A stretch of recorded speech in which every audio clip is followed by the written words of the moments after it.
Matric ପରୀକ୍ଷା ପାଇଁ board ତରଫରୁ ନିଆଯାଇଛି ଏକ ବଡ ପଦକ୍ଷେପ।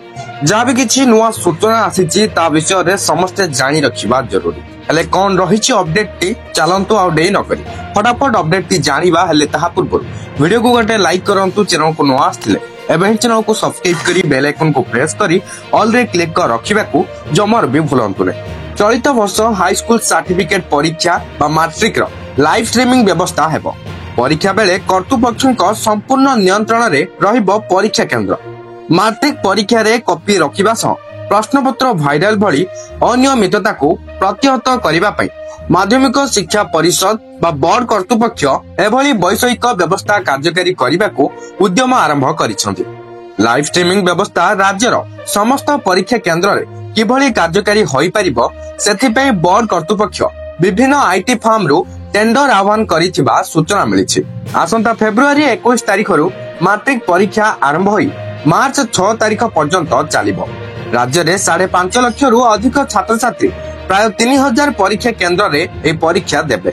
ମାଟ୍ରିକ ପରୀକ୍ଷା ଭଳି ସର୍ବବୃହତ ପରୀକ୍ଷାରେ ସ୍ୱଚ୍ଛତା ଓ ଶୃଙ୍ଖଳତା ଆଣିବା ପାଇଁ ବୋର୍ଡ କର୍ତ୍ତୃପକ୍ଷ ପ୍ରଥମ ଥର ପାଇଁ ଲାଇଭ ଷ୍ଟ୍ରିମିଂ ବ୍ୟବସ୍ଥା କରିବାକୁ ଉଦ୍ୟମ ଆରମ୍ଭ କରିଛନ୍ତି। ଏଥିପାଇଁ ରାଜ୍ୟ ତଥା ରାଜ୍ୟ ବାହାରର ପ୍ରମୁଖ ଆଇଟି ଫାର୍ମ ଠାରୁ ଟେଣ୍ଡର ଆହ୍ୱାନ କରାଯିବା ସହିତ ଏହା କେତେ ଫଳପ୍ରଦ ହେବ ସେ ନେଇ ସମୀକ୍ଷା ଚାଲିଛି। ମାଟ୍ରିକ ପରୀକ୍ଷାର ଲାଇଭ ଷ୍ଟ୍ରିମିଂ ହେଲେ ପରୀକ୍ଷା କେନ୍ଦ୍ରରେ କଣ ଚାଲିଛି ତା ବୋର୍ଡ କର୍ତ୍ତୃପକ୍ଷ ମୁଖ୍ୟ କାର୍ଯ୍ୟାଳୟରେ ଥାଇ ଜାଣିପାରିବେ।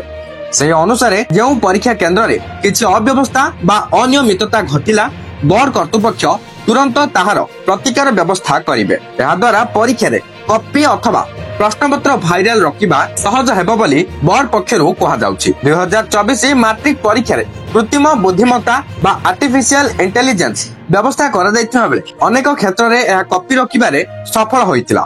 ଚଳିତ ବର୍ଷ ନୂଆ କରି ଲାଇଭ ଷ୍ଟ୍ରିମିଂ ବ୍ୟବସ୍ଥା କେତେ ଫଳପ୍ରଦ ହେବ ସେ ନେଇ ବୋର୍ଡ ପକ୍ଷରୁ ଆଲୋଚନା ଚାଲିଛି। ଏ ସଂକ୍ରାନ୍ତରେ ମାଧ୍ୟମିକ ଶିକ୍ଷା ପରିଷଦ ବା ବୋର୍ଡର ପୂର୍ବତନ ସଭାପତି ଡକ୍ଟର ସତ୍ୟକାମ ମିଶ୍ର କହିଛନ୍ତି, ରାଜ୍ୟର ଅନେକ ଦୁର୍ଗମ ଅଞ୍ଚଳରେ ମାଟ୍ରିକ ପରୀକ୍ଷା ଅନୁଷ୍ଠିତ ହେଉଛି, ଯେଉଁଠାରେ ପରୀକ୍ଷାରେ ଅନିୟମିତତା ରୋକିବାକୁ ଟେକ୍ନୋଲୋଜି ପ୍ରୟୋଗର ଆବଶ୍ୟକତା ରହିଛି। କିନ୍ତୁ ପରୀକ୍ଷା ପରିଚାଳନା ଦାୟିତ୍ୱରେ ଥିବା ବ୍ୟକ୍ତିମାନେ ଦାୟିତ୍ୱବାନ ନ ହେଲେ ଟେକ୍ନୋଲୋଜି ସମ୍ପୂର୍ଣ୍ଣ ମାତ୍ରାରେ ପରୀକ୍ଷା ପରିଚାଳନାରେ ସ୍ୱଚ୍ଛତା ଆଣିବାରେ ସହାୟକ ହେବ ନାହିଁ। ତ ବର୍ତ୍ତମାନ ଯାହା ବି କିଛି ମାଟ୍ରିକ ପରୀକ୍ଷାକୁ ନେଇ ନୂଆ ଅପଡେଟ ଆସିଥିଲା ଆପଣ ତ ଜାଣି ସାରିଲେଣି। ଭିଡିଓଟିକୁ ସେୟାର କରି ସମସ୍ତଙ୍କ ପାଖରେ ଏହି ଅପଡେଟଟିକୁ ପହଞ୍ଚେଇ ଦିଅନ୍ତୁ। Thank you for watching.